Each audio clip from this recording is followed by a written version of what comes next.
The power of money. Let's just take this in for a minute.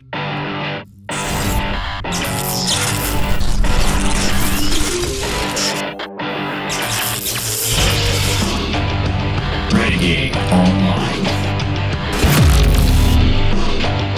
Well, folks, welcome back. Another great day here at Valliant Renegade. It's good to see everybody out there once again. And if you are like one of the many watching this video, not yet subscribed to this channel, please take a moment and turn that little red subscribe button to gray.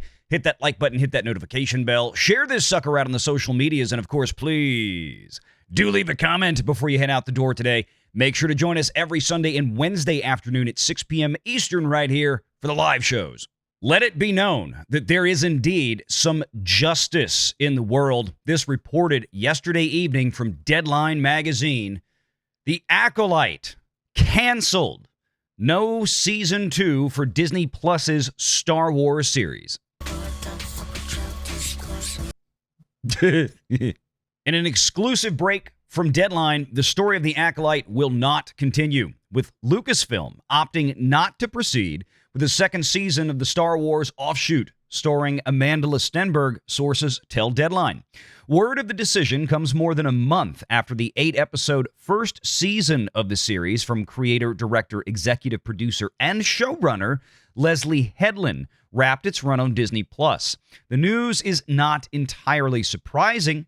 The Acolyte did okay with critics, 78% on Rotten Tomatoes, but divided Star Wars fans, which was reflected in its overall viewership. I'm not so sure that Deadline's using the word divided correctly. That audience score right there seems to be what we would call a strong consensus. Driven by interest into the once venerable Star Wars franchise, and I'll add once in there, that was before Disney acquired it, of course, The Acolyte got off to a strong start. I would say arguably the gayest Star Wars, I think, by a considerable margin. And are you excited about that? Are you bracing yourself? Star Wars.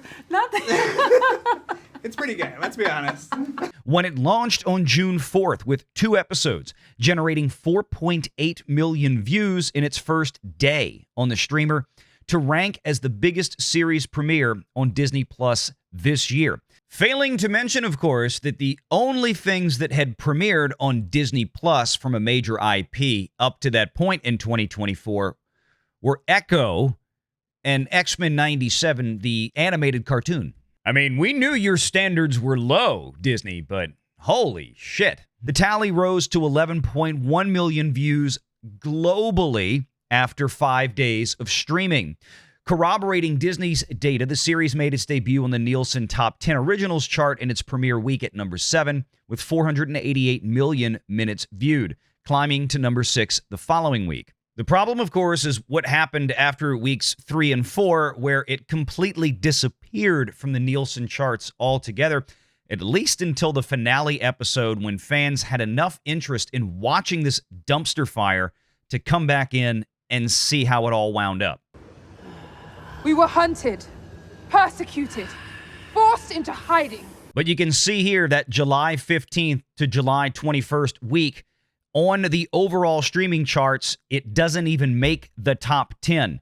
Land of Bad, a singular entry, one episode or a film rather from Netflix, racked up 848 million minutes that week. And we'd have to go over here to original programming to find The Acolyte coming in dead last at 335 million minutes watched. Viewership alone isn't the whole story.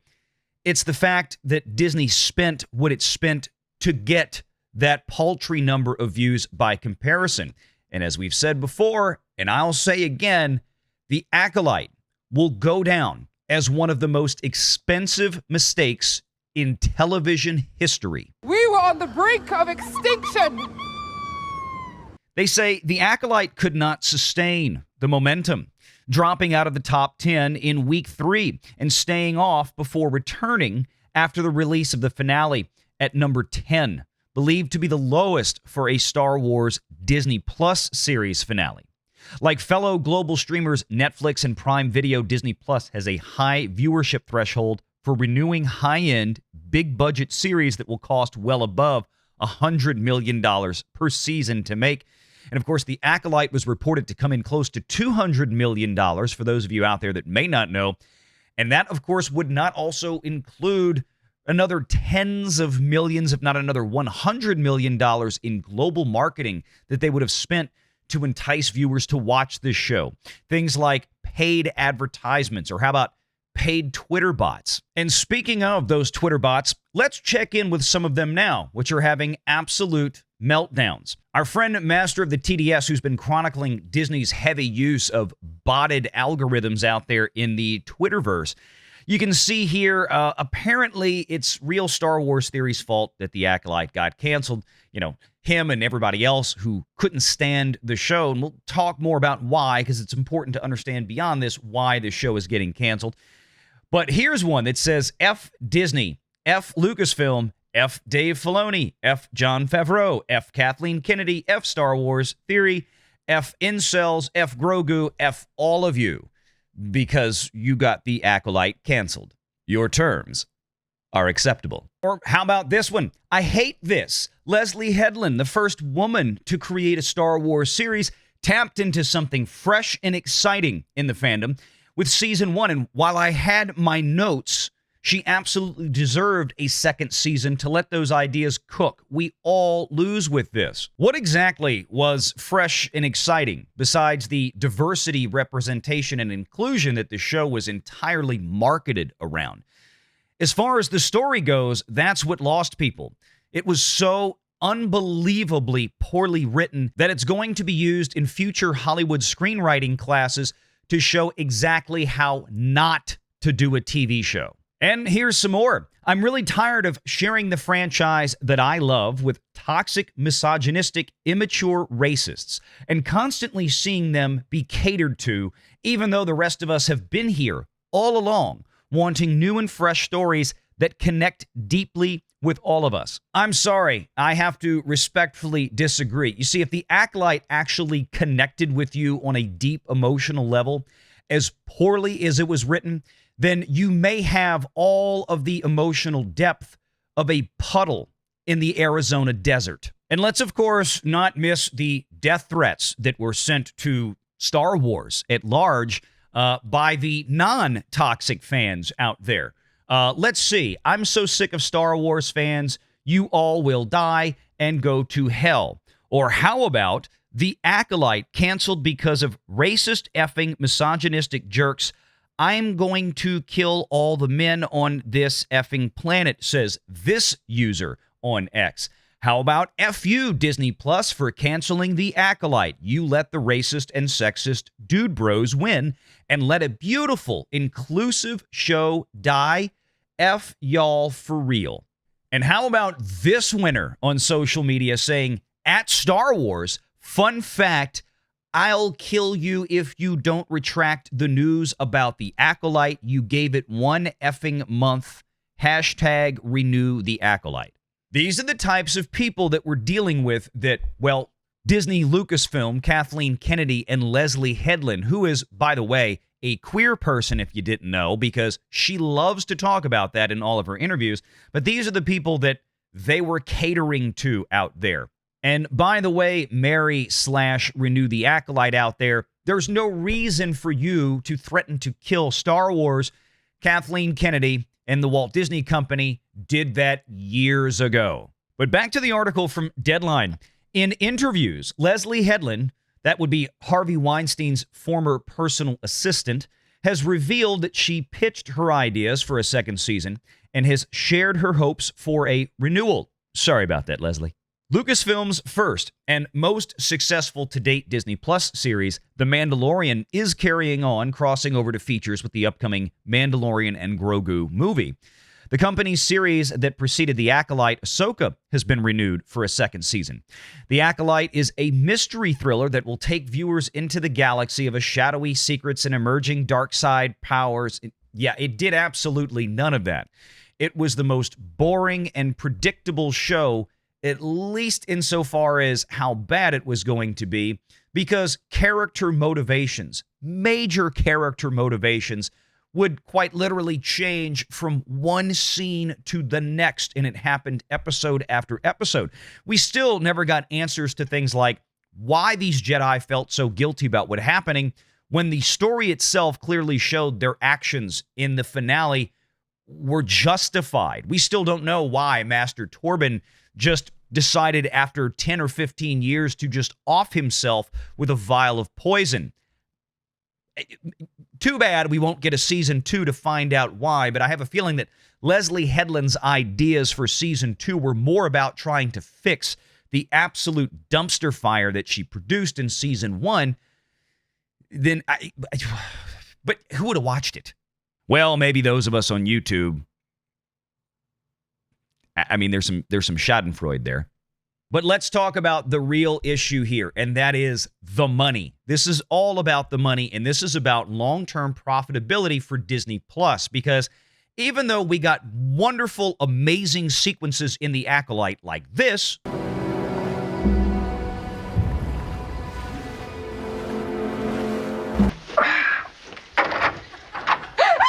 Oh my God! I'm wondering if it's honorable to kill me like this. I'm really sorry. Your anger betrays your thoughts.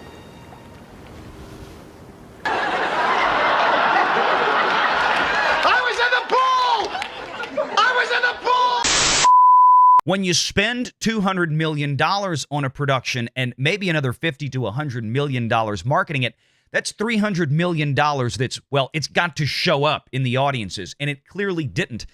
And Disney Plus has been running on fumes for years. Matter of fact, they've been running in the hole for years. Cumulatively, Disney Plus is still over $10 billion in the hole since inception in 2019. And this is largely because, as we've said many times, Disney loves to not only consume its own products that it puts into theaters, instead of continuing to have released them to third parties like Netflix, which would have continued to pay them maybe $1 billion a year for their entire library of new theatrical content. And on top of that, you've got Disney itself that is spending $200 million on shows like The Acolyte. It's not alone. Of course, Andor came in with a similar price tag when it was filmed in the UK as well. And let's not forget all of the Marvel Cinematic Universe fare that has landed on Disney Plus. Most of those shows have come in at least $100 to $200 million. And let's make sure that we put this Acolyte issue into proper perspective. Having mentioned Andor a moment ago, that was about the worst Disney Star Wars series that there had been to date. But the Acolyte was so bad that it finished at roughly half the audience of what Andor did just last year. So when Disney decides to pull back on some of its production, The Acolyte was an easy first one to go because, frankly, nobody watched it, at least nowhere in near the numbers to justify its enormous budget. You can say all you want out there about the dude bros and the toxic Star Wars fan base, but at least Star Wars once had a fan base. The same can't be said for the new Kathleen Kennedy Disney knockoff versions of Star Wars. When we first saw this image nearly 10 years ago now, we probably all should have wondered to ourselves, what could possibly go wrong?